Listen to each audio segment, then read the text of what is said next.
The sound that finally broke me wasn't a shout. It wasn't the slam of a door or the shattering of glass. It was the quiet, frictionless slide of a ballpoint pen across the weekly spread of my planner. It was the sound of my own hand, writing the same 6 words for the 18th time. Talk to Siri, spending. My planner was open across my lap, the lamplight turning the cream-colored paper a warm, buttery yellow. The house was still, the only other sound the low electric hum of the refrigerator, a constant, unnoticed presence until everything else goes silent. I ran my finger over the entry from 18 months ago. The ink was a confident, decisive black. Talk to Siri, spending. I had circled the date, a Wednesday. I remembered that day. I'd made red beans and rice, his favorite, letting the andouille sausage perfume the whole house. I'd waited until after dinner, until we were relaxed. He'd been tired from work. "Babe, can we do this tomorrow? I'm wiped," he'd said, and I'd agreed. Tomorrow was a reasonable promise. My finger slid to an entry from a year ago. The ink was a little less certain. The words were the same, but the circle around the date was a hesitant pencil sketch. He'd just walked in the door that night, dropping his keys on the counter with a clatter that set my teeth on edge. "You always want to talk when I just walked in," he'd sighed, loosening his tie. "Let me breathe." And so I had. I had let him breathe. I had let the issue breathe. I had let it expand until it filled all the available air in the room. Tonight, just 10 minutes ago, he had said it again. The final iteration. "We'll talk about it tomorrow," he'd said, his voice coated in a weary reasonableness that was more infuriating than any anger. "You're tired. I'm tired. It's not the night." He'd said it without looking at me, his eyes on the television, his hand already reaching for the remote. He didn't know that with those words, he had finally, irrevocably, designated the night. It just wasn't the night for a conversation. It was the night for a conclusion. I sat there, the planner heavy in my lap, and felt a profound stillness settle over me. It wasn't anger. It wasn't even heartbreak.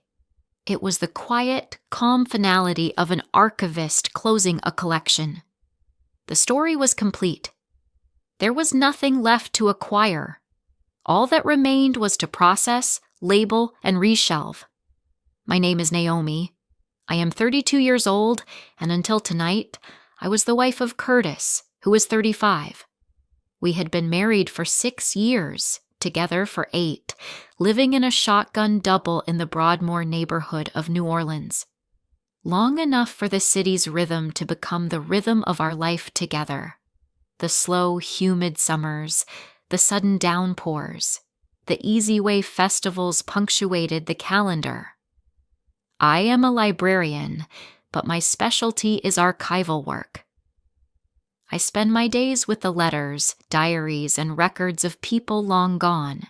My job is to impose order on the chaos of a life, to find the narrative thread in a box of receipts and photographs, to decide what is worth preserving and what is simply ephemera. An archive, I've learned, is not a neutral space. It is a series of choices. It is a story told by what is kept. And for 6 years, I had been the unpaid archivist of my husband's life, meticulously cataloging a story that was never meant for preservation. I was managing a collection whose primary subject had no interest in its own history and even less in its future. The inciting wound, the one that finally made me close the file, was so small, so ordinary. It was a credit card statement, lying on the polished cypress of our dining table. A new charge for over $700 from a high-end electronics store. A state-of-the-art gaming headset, the kind professional streamers use. We had a joint account, a decision we'd made when we got married, a symbol of our merged lives, but it had slowly, insidiously, become a symbol of my subsidizing his impulses. We didn't have $700 for a gaming headset. I knew this because I was the one who managed the budget, who paid the bills, who moved money from savings to cover the small, consistent overages that had become the background static of our financial life. I waited until he had finished his dinner. I had made jambalaya, the kitchen still warm and fragrant with cayenne and thyme. I slid the paper across the table. I didn't raise my voice. I didn't accuse. "Curtis, we need to talk about this," I said, my voice even. He glanced at it, a flicker of annoyance crossing his face before being replaced by a practiced exhaustion. He leaned back in his chair, rubbing his eyes. "Nye, I just got home."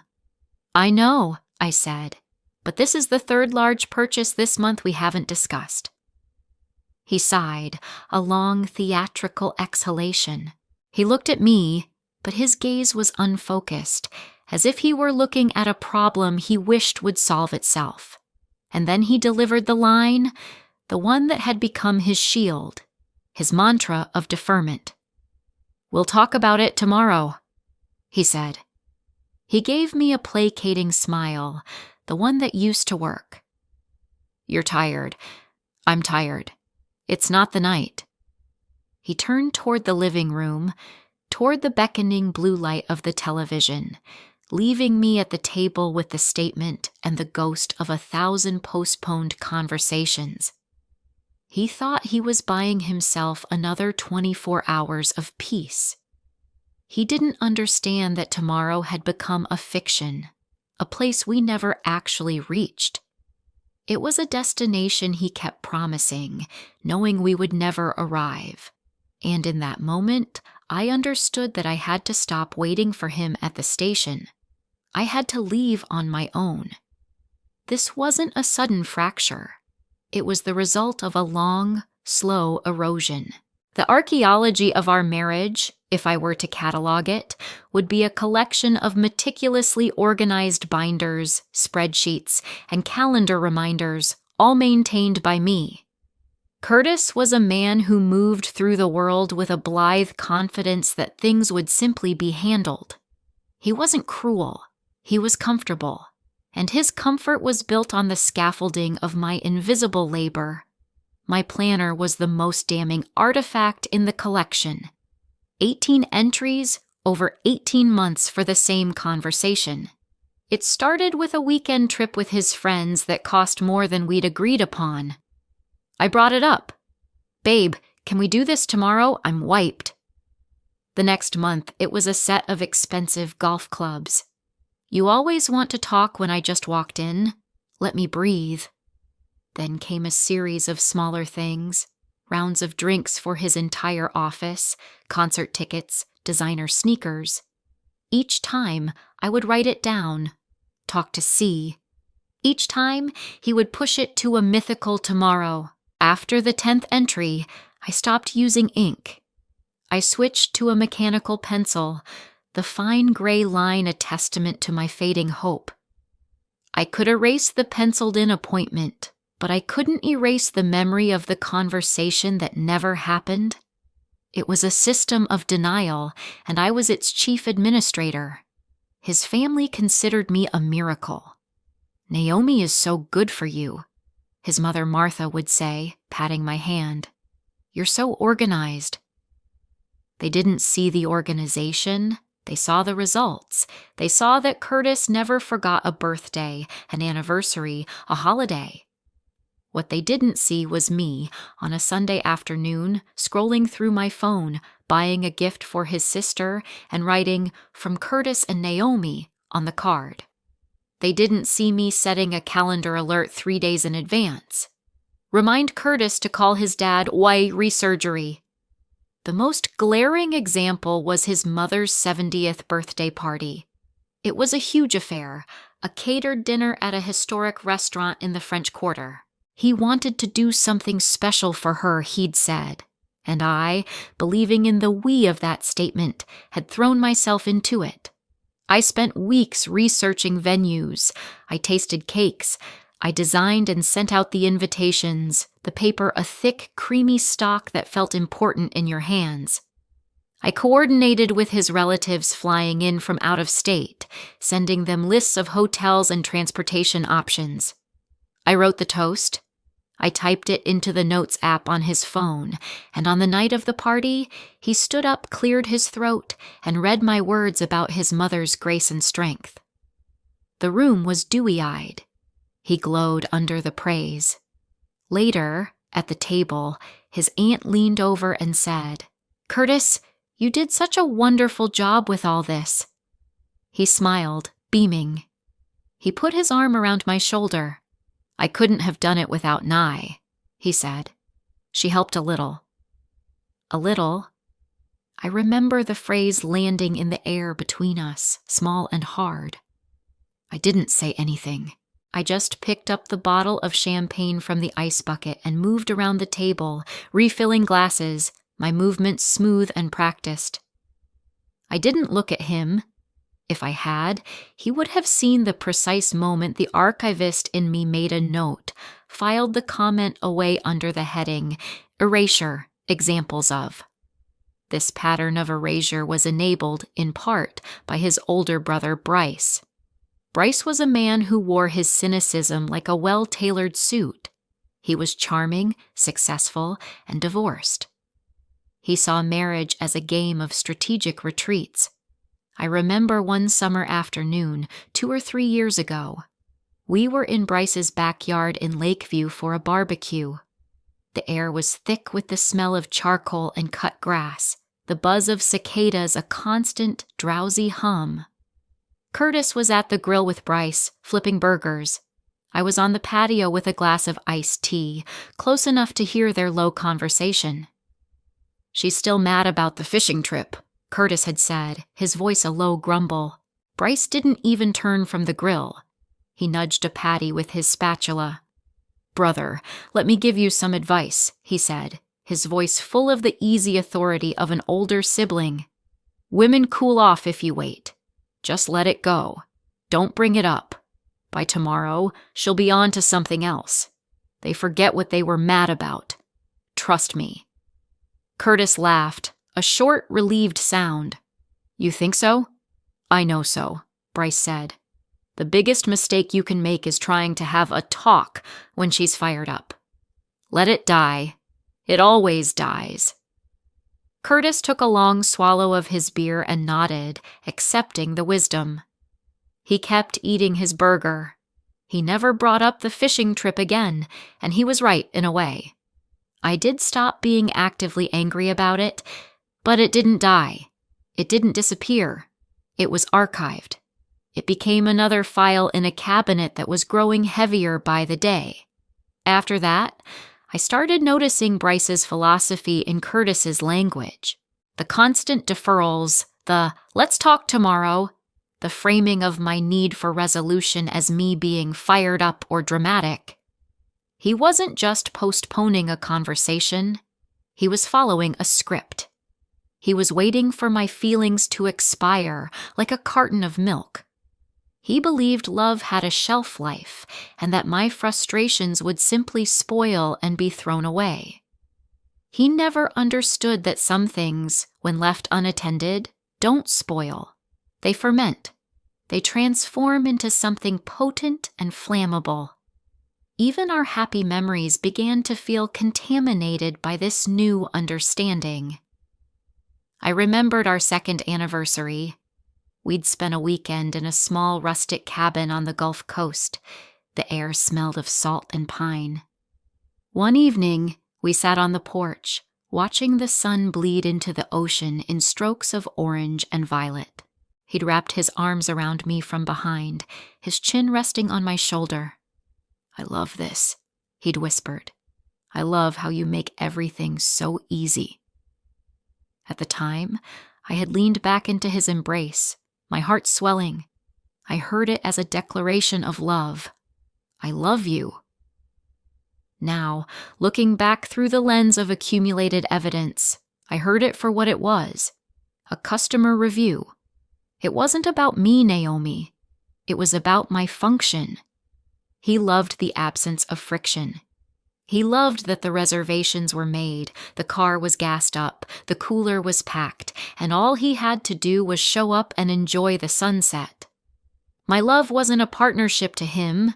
It was a service, a premium, all-inclusive package he'd mistaken for a relationship. The final piece of evidence, the one that confirmed the diagnosis, came not from my home, but from my work. It was a quiet Sunday afternoon at the library, the main reading rooms closed to the public. I was in the climate-controlled stillness of the archives, tasked with processing a new acquisition, the collected correspondence of an Algiers Point woman named Eleanor Vance, dating from 1958 to 1965. The box smelled faintly of dust and time. Her letters were written on thin, almost translucent airmail paper, her handwriting a neat, forward-slanting cursive. She wrote to her husband, a merchant marine, about her daily life, the price of shrimp at the market, a leak in the roof, the antics of their young son. They were simple, domestic chronicles. But what struck me, what made me stop and sit back in my chair, was the other half of the collection. His replies. For every letter she sent, there was one from him, postmarked from ports like Lisbon, or Naples, or Rio de Janeiro. He responded to her points, answered her questions. He wrote about the strange foods he'd eaten, the color of the water in the Mediterranean. He told her he missed the sound of the St. Charles streetcar. It was a conversation, conducted across thousands of miles and a delay of several weeks. It was a record of two people tending to the narrative of their life together, even when separated by an ocean.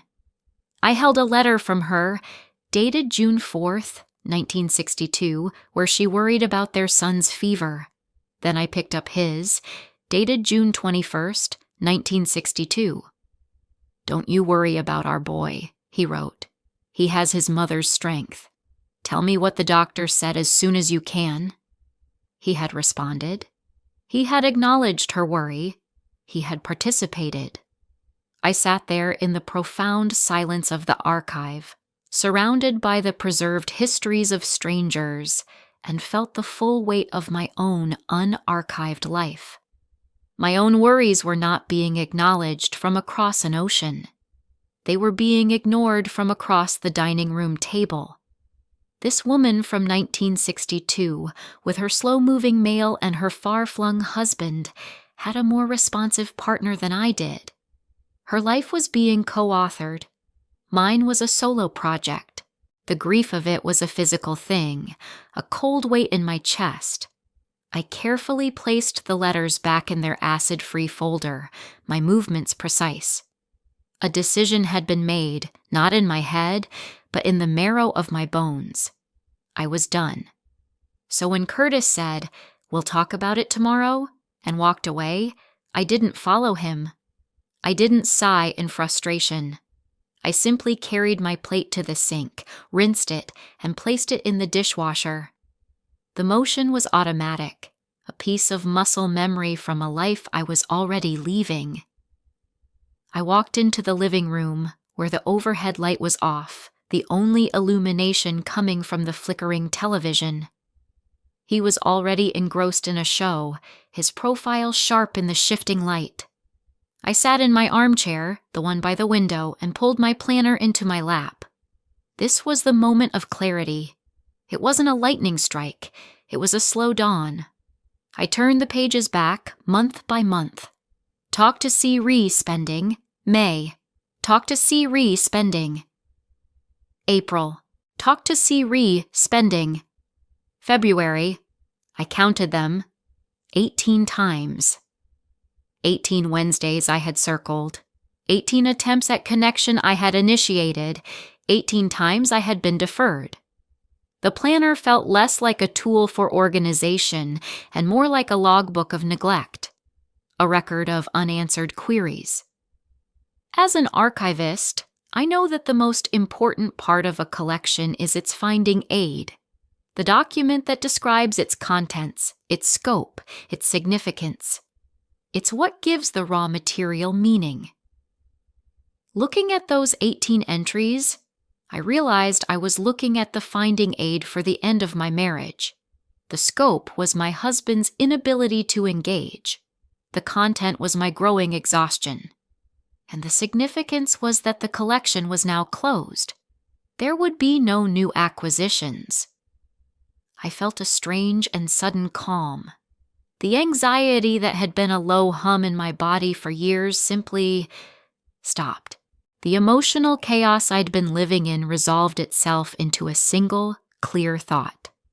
I have to go. It wasn't an angry thought. It was a logistical one. It was the quiet, internal click of a decision being made, a gear shifting into place. The system was shutting down. The archivist had determined the collection was complete, and it was time to move it to permanent, deep storage. Curtis went to bed around 11. He walked past my armchair, pausing for a moment. "You coming to bed?" he asked, his voice soft with impending sleep. "In a little bit," I said, not looking up from my planner. "Just finishing something up." He nodded, patted my shoulder, and disappeared into the bedroom. The thing I was finishing was us. For a moment, I sat in the silence, listening to the house settle. Then I closed the planner and placed it on the side table. I went to the hall closet and pulled out the stack of flattened cardboard boxes I kept for work, sturdy, uniform, perfect for archiving. I began in the kitchen. My movements were quiet, methodical. I wasn't ransacking the place. I was deaccessioning my life from it. I labeled the first box, Kitchen, Essential. I packed my favorite cast iron skillet, the one I'd seasoned myself over years of use. The coffee grinder, the French press, the set of colorful ceramic bowls I'd bought at the Frenchman art market. I left his bulky coffee machine, his collection of promotional beer glasses. This wasn't about punishment. It was about retrieval. I was retrieving myself. Another box was labeled Books. My personal collection, not the shared paperbacks that lined the living room shelves. My well-worn copy of Zora Neale Hurston, my collection of poetry by Louisiana writers, my archival textbooks. They felt heavy, solid, real. As I packed, a specific memory surfaced. One of our many deferred conversations about the budget. I had pointed out that we were spending more than we made. "I never said I wouldn't cut back," he'd insisted, his voice defensive. "I said not right now." "Not right now," was the sister phrase to tomorrow. They were a matched set of indefinite delays. He wasn't saying no. He was just never saying yes. He was keeping me in a holding pattern, circling an airport where he had no intention of ever clearing me for landing. Packing my books, I felt the profound relief of finally diverting my flight. I moved through the house like a ghost, a curator of my own departure. Linens, got the good towels, the quilt my grandmother had made, the sheets that didn't have a worn patch where he always slept. In the bathroom, I packed my things, leaving his untouched. His toothbrush stayed in its holder, a lonely sentinel. The closet was the hardest part. 6 years of a shared life, hanging side by side. I took only my clothes, leaving gaping holes on the rod. The absence was a statement more powerful than any note I could have written. The closet now looked like a smile with missing teeth. I made 2 trips. My little Honda was surprisingly spacious with the back seats down. The streets of New Orleans were quiet, washed in the sodium vapor yellow of the streetlights. The air was thick and humid, smelling of night-blooming jasmine and damp earth. I drove across town to Tremé, to my Aunt Carol's house. It was a classic shotgun, painted a cheerful lavender, with a wrought iron fence and a small lush courtyard in the back. Carol was my mother's older sister, a woman who possessed a deep and abiding calm. She was a retired nurse, and she had the unflappable competence of someone who has seen everything. When I had called her, my voice low, her response was immediate. "The back bedroom is ready for you, baby. The key is under the blue pot." No questions, no judgment.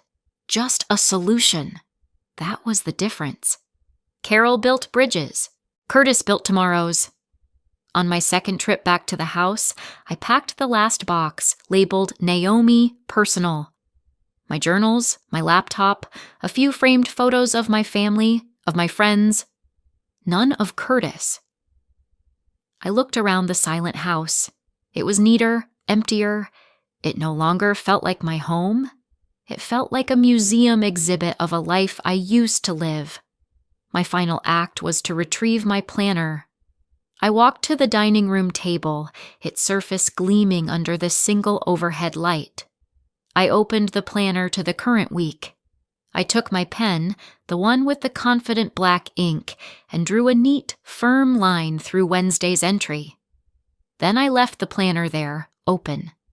A final, silent piece of documentation. It was the symbol of my departure, the record of his deferrals and my decision. The page where I had finally stopped writing his name. The quiet of my exit was a profound contrast to the noise that was about to begin. The temperature of my heart was cool, indexed, and settled. It was the feeling of a long, arduous project finally completed and filed away. It was Sunday evening quiet. The first text arrived at 7:15 a.m. Morning. "You up?" I was. I was sitting in my Aunt Carol's courtyard, a mug of coffee warming my hands. The air was cool and fresh, the flagstones beneath my feet still damp with dew.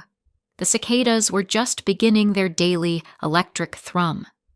I looked at the message and felt nothing. I didn't answer. A minute later, another. "Where are you? Your car is gone." Silence. A phone call. I watched his name flash on the screen. I let it ring until it went to voicemail. The text started coming faster then, a frantic staccato of digital panic. "Naomi, call me. What is this? Is this a joke? Seriously, where are you? I'm starting to worry. Okay, this isn't funny anymore. Your side of the closet is empty." Each message was a small burst of static, unable to penetrate the quiet peace of the courtyard. He was trying to open a conversation, but he didn't realize that the line had been disconnected. By mid-morning, his tone shifted from confusion to anger. The voicemails began. "Naomi, what the hell is going on?" His voice was tight, laced with an indignation I knew well. It was the voice he used when he felt inconvenienced. "You just leave? No note, no call? What is that? After everything? This is so damn dramatic." Dramatic. The word hung in the air after the message ended. For 6 years, I had been the opposite of dramatic. I had been the calm center, the quiet administrator, the woman who absorbed his chaos and smoothed it into a manageable shape. My departure wasn't drama. It was the cessation of it. It was the quietest, most logical conclusion to a long and tedious story. Another voicemail an hour later. "You couldn't even talk to me? You just run away like a child? Whatever this is about, we could have talked it through. You didn't have to do this." The irony was so thick I could have choked on it.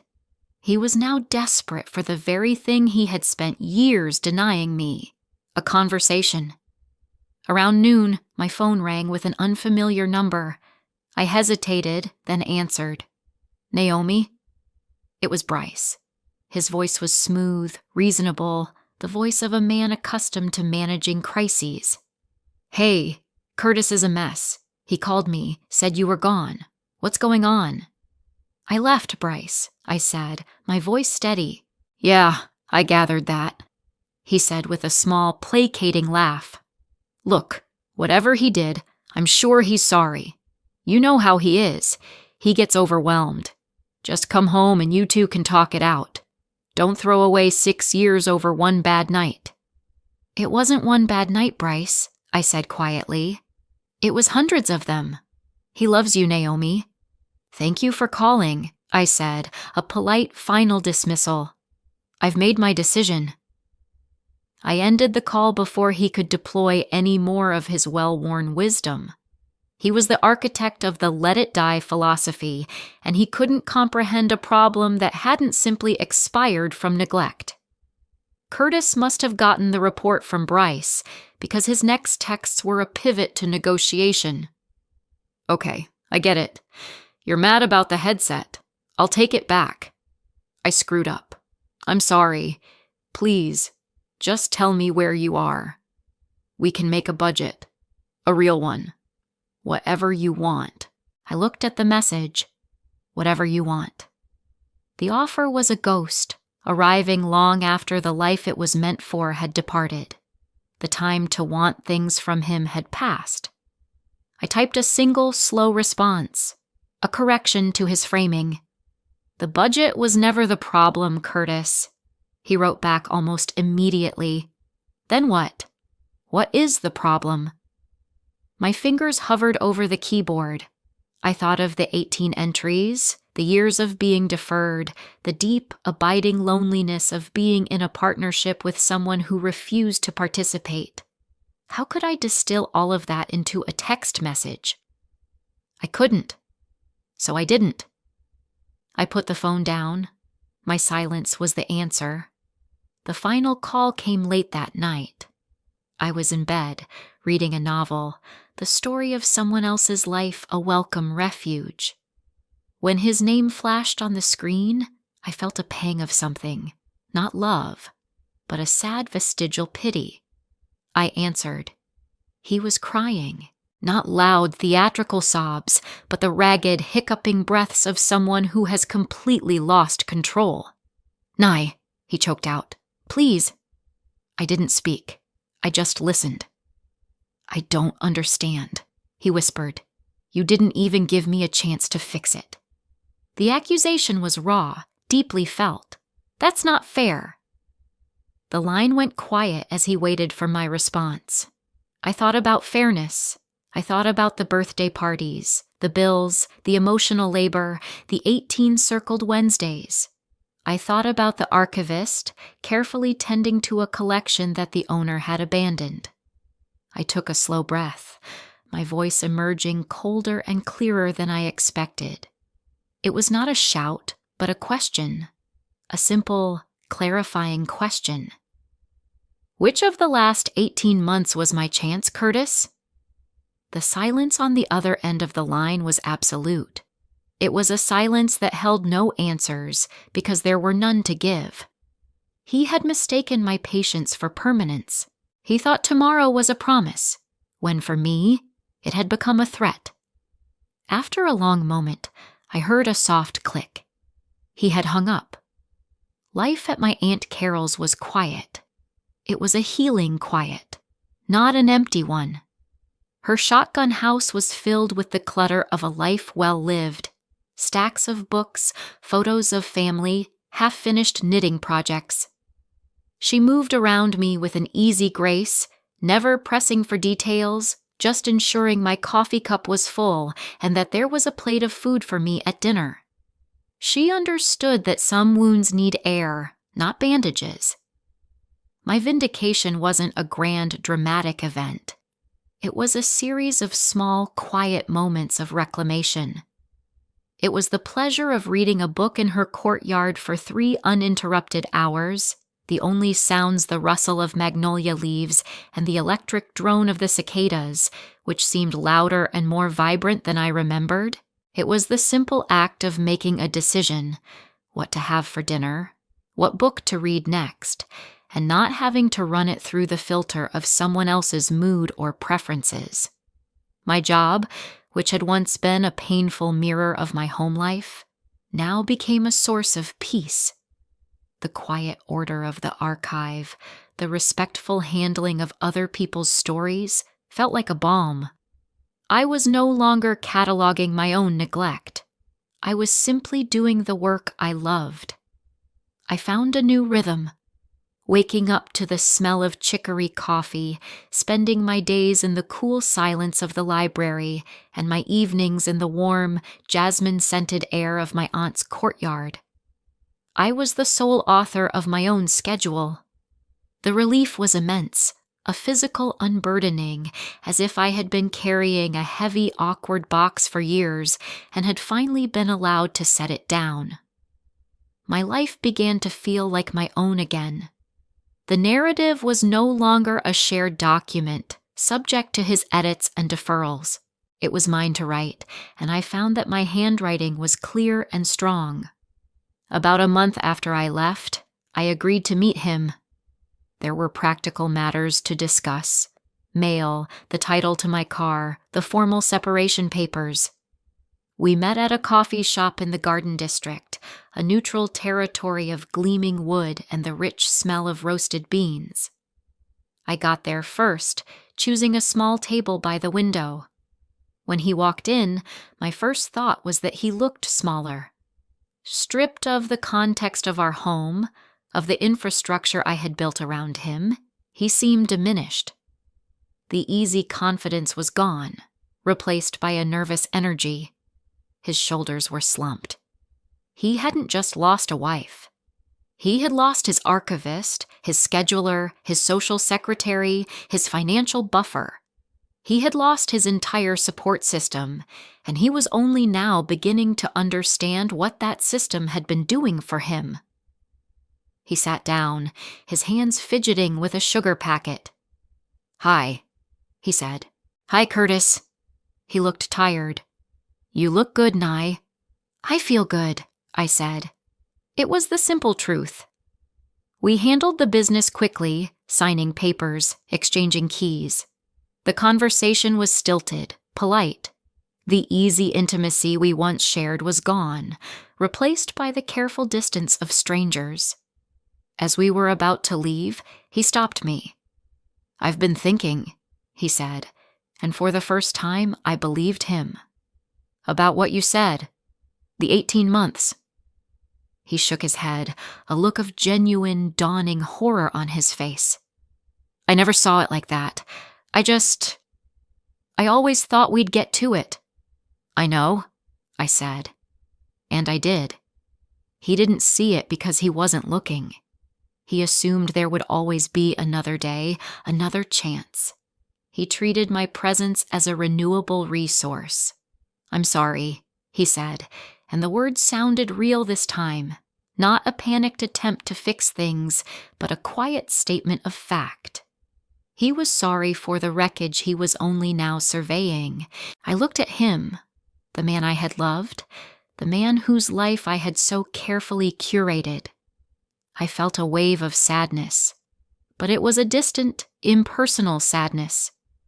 It was the way you might feel looking at a faded photograph of a place you used to live. There was no anger left. There was no bitterness. There was only distance. "I know you are, Curtis," I said. I gave him a small, final smile. "Goodbye." I walked out of the coffee shop and into the bright New Orleans sunshine. I didn't look back. There is a misconception about archives. People think they are about the past, but they are not. An archive is fundamentally about the future. The act of preserving a document, a photograph, a letter, is an act of faith. It's a belief that someone, someday, will need to access that story. It is a choice about what parts of the past are essential to carry forward. For years, I operated my marriage like a passive repository, accepting every item he deposited without question, every broken promise, every deferred conversation, every act of casual neglect. I let the shelves sag under the weight of it all. Leaving him was not an act of destruction. It was an act of curation. It was my first, truest act as the archivist of my own life. It was a decision to deaccession the parts of my history that were no longer serving the story I wanted to tell. I was not erasing the past. I was simply choosing to no longer let it define my future. Love, I have come to believe, is an active verb. It is a daily act of co-authoring, of responding to the query, of showing up to the conversation. It is not the assumption of permanence. It is the conscious daily work of preservation. Curtis thought love was a state of being, a comfortable room he could walk into and expect to be warm and well lit. He never thought to ask who was paying the electricity bill. He never thought about what it took to keep the lights on. He just assumed tomorrow the bill would be paid. Tomorrow the room would still be there. He didn't lose me. He misplaced me. He put me down somewhere and assumed I would stay there until he was ready to pick me up again. He didn't understand that a person is not an object. A person is a story. And a story, left untold, will eventually find a new narrator. The story of us was a collection I finally had the courage to close. It is now processed, indexed, and filed away. It is part of my history, but it is not my destination. It is a single box in a vast and growing archive, an archive that is now, finally, my own. I sit in my aunt's courtyard, the cicadas singing their relentless, ancient song, and I turn the page. The story is just beginning. If you enjoyed this story, please like, comment, and share this video with your friends. Subscribe and turn on the notification bell so you never miss a powerful story drop.